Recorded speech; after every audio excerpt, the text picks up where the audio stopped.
On connaît tous ce bon vieux Siegfried. On l'a tous eu dans notre classe à l'école. Siegfried était bon dans toutes les matières et souvent sans même faire d'efforts particuliers, suscitant tantôt l'admiration, tantôt la jalousie. Grâce à ce marsouin de Siegfried, on a tous appris très vite que non, l'homme ne naît pas égal. Nous ne sommes pas tous des copies conformes arrivées dans ce monde avec les mêmes aptitudes et les mêmes potentiels. Là encore, on l'a vu dès l'école. Certains vont être naturellement bons en dessin et d'autres non. Certains vont être capables d'apprendre et de progresser rapidement dans une matière ou dans un domaine, et d'autres auront besoin de plus de temps, voire même, ils seront limités par un plafond de verre. Si on calque ça à l'art, ça soulève de réelles questions. Quel pourcentage de ton talent est inné? Peux-tu développer ton talent en dessin comme un muscle? Quelle est la limite de talent qu'on peut atteindre? Est-ce qu'on peut tous un jour dessiner comme Michel-Ange? Ou au contraire, faut-il connaître au plus tôt quelle est sa limite et essayer intelligemment de composer avec, de trouver des forces ailleurs pour se démarquer des autres artistes, ou simplement de changer de domaine car c'est pas fait pour nous. Ce sont de bien vastes questions et je vais tenter d'apporter quelques éléments de réponse dans cette vidéo ou au moins quelques éléments de réflexion. Déjà, d'où vient le talent en dessin?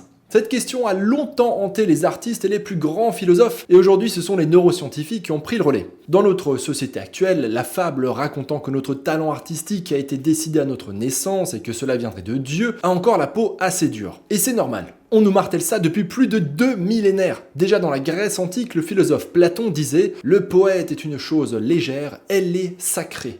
Il ne peut créer tant qu'il n'a pas été inspiré par un dieu. » Évidemment, ici, le poète, c'est la plus haute représentation de l'artiste. Ça a ensuite continué dans la Rome antique, puis ça s'est transmis dans le christianisme. Saint Augustin écrivait « L'art véritable n'est que la disposition que Dieu lui-même met dans l'âme. » On retrouve le même genre de philosophie dans la Bible hébraïque et même jusqu'à la Renaissance. Giorgio Vasari, qui était un des plus grands peintres de la Renaissance, disait « Ce que la divine providence favorise d'un génie céleste se distingue aussitôt par des œuvres merveilleuses. » Cela signifie qu'il y avait deux types d'artistes. Le commun des mortels qui pouvait tout à fait apprendre à dessiner et à peindre, mais qui ne serait jamais des génies de l'art. Car cet autre type d'individu avait lui reçu la divine providence. On a donc cette idée qu'il y a comme un palier, une limite. Si on veut la dépasser et devenir vraiment exceptionnellement bon, il faut avoir reçu un cadeau de Dieu. On le sait depuis l'époque des Lumières, la religion a toujours servi à expliquer ce qu'on ne comprenait pas. Et là, clairement, la providence divine servait à expliquer d'où venait le talent, la créativité et tout simplement les différences exceptionnelles entre certains individus. Seulement voilà, les philosophes des Lumières ont remis l'homme au centre du monde, ils ont dit « Yo, on s'en fout de Dieu, croyez en vous-même les frérots ». Bah si, ils ont dit ça. Bon, c'est ultra simplifié, mais à partir de là, on a commencé à revoir le monde différemment et à chercher des explications rationnelles. La science a connu son grand essor et pendant longtemps, on a privilégié une autre qualité fondamentale pour expliquer les différences entre les individus et notamment le talent ou la réussite. Et c'est l'intelligence. Et là, je te renvoie à l'excellente vidéo de Christophe Pauly qui est une des meilleures que j'ai pu voir sur le sujet. Au passage, toute sa chaîne est géniale, je la conseille très fortement. Dans cette vidéo, Christophe Pauly se penche justement sur la tâche ardue de définir ce qu'est l'intelligence tout d'abord, comment on la teste, puis de savoir si l'intelligence définit nos vies, notre bonheur ou notre réussite. Et pour résumer grossièrement tout ça et le rattacher à notre sujet, le talent artistique, on peut arriver à une première observation. Oui, les gens plus intelligents ont en moyenne plus de talent, de meilleurs résultats, un peu plus de bonheur et de longévité. Ouais, c'est beau de naître super intelligent. Tiens, ça te rappelle pas un peu le cadeau divin que tu reçois à la naissance? Cela dit, l'intelligence ne se limite pas juste à la quantification de notre quotient intellectuel, qui n'est finalement que la capacité de calcul de notre cerveau, pour simplifier. Les spécialistes eux-mêmes se font la guerre pour proposer d'autres modèles plus complets qui vont prendre en compte la créativité, qui n'est pas du tout calculée aujourd'hui par les tests de QI, ou encore l'intelligence émotionnelle, c'est-à-dire comprendre les émotions des autres ou savoir bien gérer les siennes, ou encore l'intelligence kinesthésique, qui est l'intelligence des sportifs. Et on peut bien sûr en dénommer encore d'autres. Plus que ça, on a remarqué que même si globalement le talent et la créativité pouvaient souvent augmenter en même temps que l'intelligence brute, ce n'était pas forcément une corrélation directe et exclusive. Ça veut dire que certaines personnes peuvent avoir un QI très élevé et pourtant une créativité aux fraises. Cette personne deviendra d'ailleurs un excellent technicien, très fort pour résoudre des problèmes, mais sans proposer des solutions créatives et innovantes. Au contraire, on a tous connu des gens vraiment nuls en maths ou même en cours, mais qui pourtant faisaient preuve d'énormément de créativité et de talent d'humour, qui sont tous des signes d'une autre forme d'intelligence. C'est pourquoi la définition même de l'intelligence et du potentiel d'une personne évolue encore aujourd'hui. Et rien n'est arrêté, mais j'aime beaucoup les idées de la vidéo de Christophe Pauly que je rejoins. Il y a notamment cette étude qui a été faite en Californie pendant des décennies qui suivait 1500 enfants qualifiés de futurs génies avec des QI supérieurs à 140 pour voir combien d'entre eux allaient avoir des prix Nobel. Et la réponse fut que,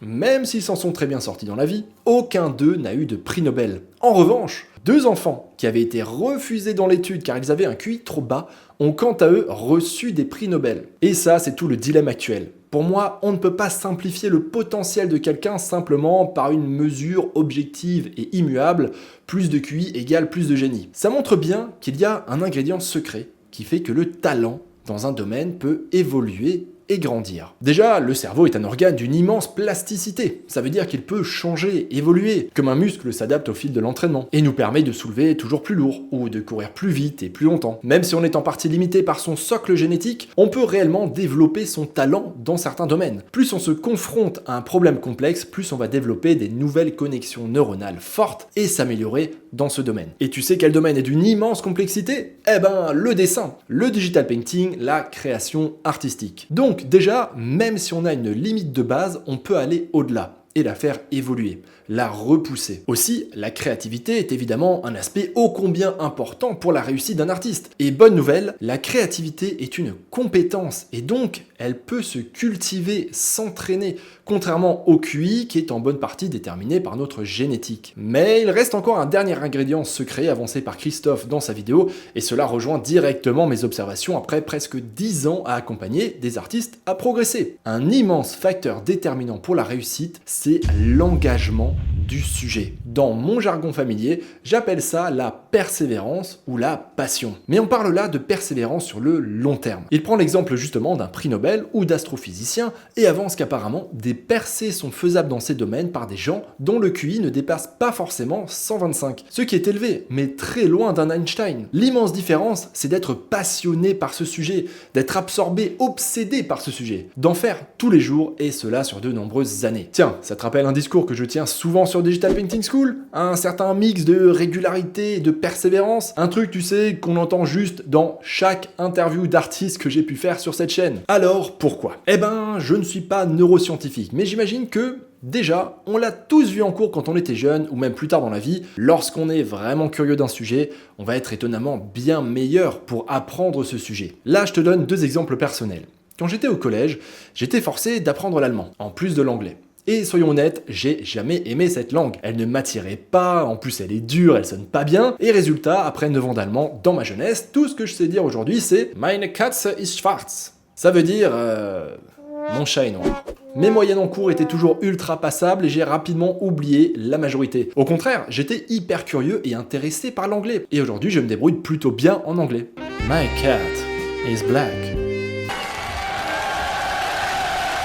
Pour tous les producteurs de cinéma qui voudraient me contacter, je vous invite à le faire au travers de mon compte Instagram personnel que je mettrai en lien sous la description. La deuxième anecdote personnelle, c'est celle d'un de mes cousins. C'était l'élève médiocre en cours. Objectivement, on l'aurait pas qualifié de spécialement rapide d'esprit. Mais pourtant, dès qu'il s'agissait de mécanique, il était brillant. Il comprenait rapidement le fonctionnement d'un moteur ou comment réparer une pièce, car il était tout simplement passionné de mobylettes et de moto. Et c'est la première fois que j'ai appris une grande leçon de vie. Il ne faut pas sous-estimer les gens. S'ils sont curieux, voire passionnés par un sujet, ils peuvent faire des miracles qu'on n'aurait jamais cru possible avant. Et ça s'applique aussi à soi-même. Je dis ça pour toutes les personnes qui doutent de leur capacité de devenir un jour un excellent artiste, de maîtriser le digital painting, le dessin ou même la musique ou l'écriture. Ne te sous-estime pas. Donc, la première raison qui peut expliquer ce pic de talent assez dur à comprendre, ce serait le fait d'être curieux, intéressé par le sujet, voire même vraiment passionné. Et la deuxième raison, c'est que selon moi, répéter un apprentissage de manière régulière, enthousiaste, et ça sur le long terme, durant plusieurs mois ou plusieurs années, ça va refaçonner nos connexions neuronales. Plus de neurones, ils auront une meilleure santé et surtout énormément plus de connexions entre eux dans les zones du cerveau concernées par ce domaine. Je voulais faire une vidéo là-dessus car j'ai moi-même très longtemps cru que ce qui limitait les individus était en grande partie non pas le talent reçu de Dieu, mais l'intelligence qu'on avait acquis à la naissance. Ce n'est que bien plus tard que j'ai remarqué que ces 3 autres facteurs entraient aussi en jeu. Le fait que certains domaines ne dépendent pas uniquement du QI,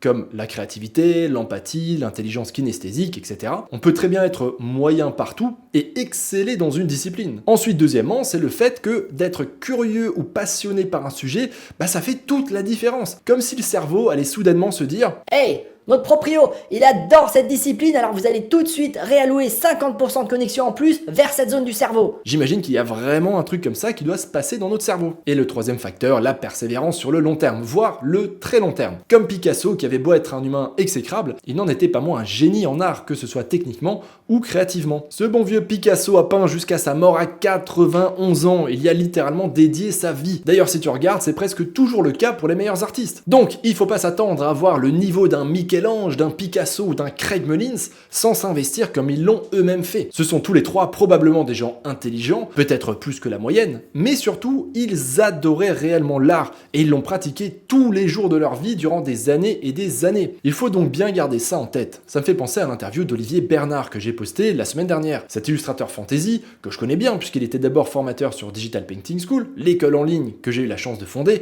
déjà à l'époque, il était super bon. Un niveau professionnel solide. Mais aujourd'hui, 4 ans plus tard, il est encore meilleur. Et c'est normal et évident que dans 10 ans ou dans 20 ans, il sera encore meilleur. D'ailleurs, là, je te parle d'école en ligne, de formateurs, donc si tu connais pas la chaîne, je te parle en vitesse de mes cours pour apprendre justement le digital painting, le dessin, la 3D, bref, l'art numérique. Il y a des cours dessus pour tous les niveaux, de débutant complet jusqu'à professionnel. On approche d'ailleurs bientôt des 1000 avis dessus avec une note de 4,9 sur 5. Il y a même des corrections par des artistes professionnels de l'industrie, mais tu as aussi plein d'activités, une communauté en or, de l'inspiration, bref, tu as le lien sous la vidéo. Si comme des centaines d'artistes avant toi, tu veux devenir un meilleur artiste, rejoins-nous. Donc, pour conclure cette vidéo, en répondant aux questions de départ, a-t-on tous un potentiel différent à la naissance ? La réponse est oui. On n'a pas tous le même niveau de dessin, par exemple lorsqu'on est en maternelle. Question suivante, notre intelligence et notre talent dans un domaine peuvent-ils évoluer ou est-ce que c'est voué à rester fixe? La réponse, c'est que notre intelligence peut sensiblement évoluer, mais très peu. Par contre, notre talent artistique, lui, peut carrément changer du tout au tout, grâce aux ingrédients secrets, la passion, la créativité et la persévérance qui peuvent tous les trois se travailler avec le temps. Le talent peut évoluer, mais est-ce qu'on a une limite ? Un plafond. Si je prends 100 personnes et que ces 100 personnes feront le même quotidien que Michel-Ange pendant autant d'années, avec la même passion, est-ce que ces 100 personnes seront aussi fortes que lui ? Ou certaines peut-être meilleures. Là encore, je ne suis pas un spécialiste en neurosciences, mais je pense que non. À mon avis, on n'aura pas 100 artistes au talent identique. Par contre, ce qui est certain, c'est qu'on aura sûrement 100 artistes extrêmement talentueux, car indépendamment de leur intelligence ou de leur talent inné, ils auront passé leur vie à s'améliorer en art. Donc ils auront tous un excellent niveau et ça, j'en suis convaincu. C'est pourquoi, pour moi, tout le monde peut apprendre le digital painting et le dessin et atteindre un niveau très élevé, voire professionnel. Après, pour faire partie des 10 meilleurs artistes vivants au monde, il faut sûrement une combinaison d'obsession pendant des années, plus d'un grand potentiel de base. Et j'en arrive à la dernière question que j'avais posée au début. Faut-il connaître ses limites et en fonction soit persévérer, soit s'adapter, soit juste abandonner et faire autre chose?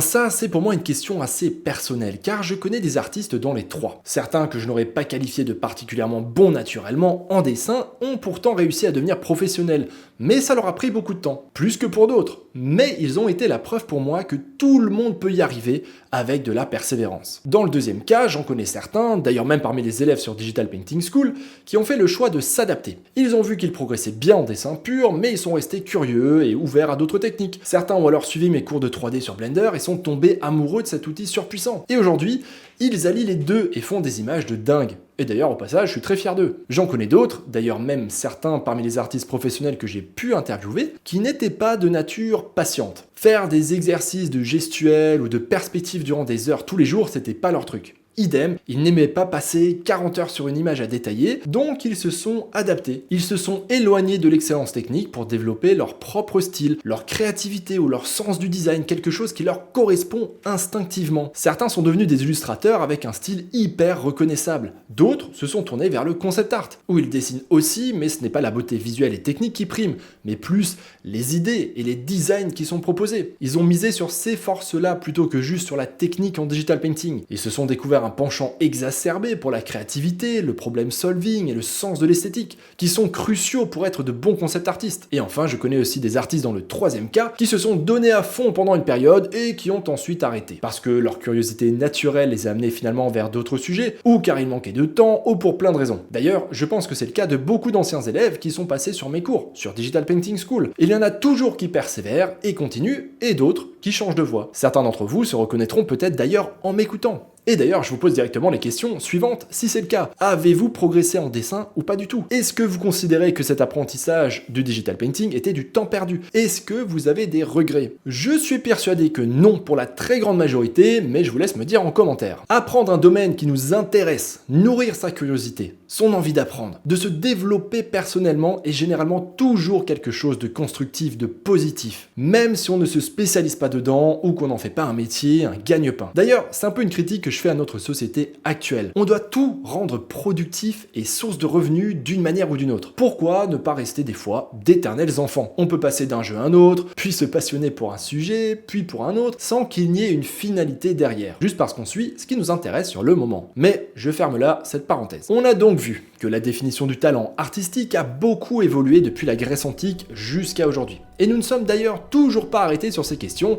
qui continuent de nous fasciner. Et c'est normal, car ça touche à notre potentiel, à nos limites, aux œuvres et aux projets qu'on pourrait construire durant notre courte vie sur Terre. Ça nous amène à nous questionner sur notre temps limité et précieux sur cette planète. Comment est-ce qu'on va l'utiliser? Que sera-t-on capable de créer? Est-ce qu'on fera nous aussi des chefs-d'œuvre artistiques qui marqueront l'humanité? Est-ce qu'on sera capable de contribuer à un projet artistique comme un film ou un jeu vidéo qui va marquer toute une génération comme on a pu l'être nous-mêmes dans notre jeunesse? Est-ce qu'on sera capable d'émouvoir les gens avec nos œuvres? Et si oui, est-ce que ça fera une différence pour quelques personnes?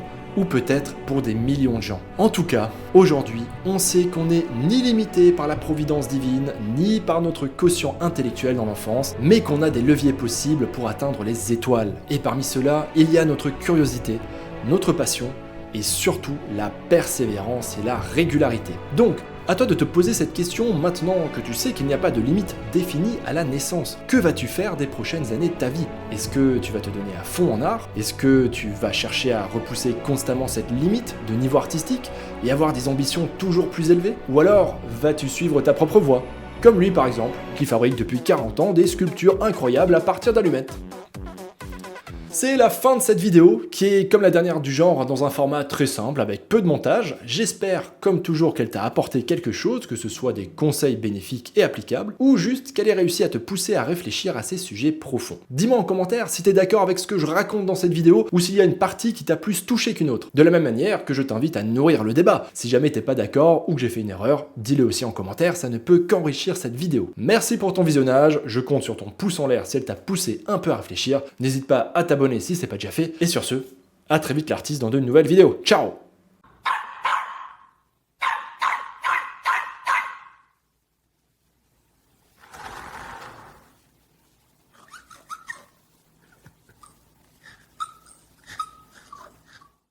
L'art digital t'intéresse? Tu as envie d'apprendre ou de progresser en digital painting ou peinture numérique en français? Je t'invite à aller sur digitalpainting.school. Tu retrouveras une communauté super sympa, des cours de qualité et un paquet de ressources gratuites. Allez, on se retrouve là-bas l'artiste.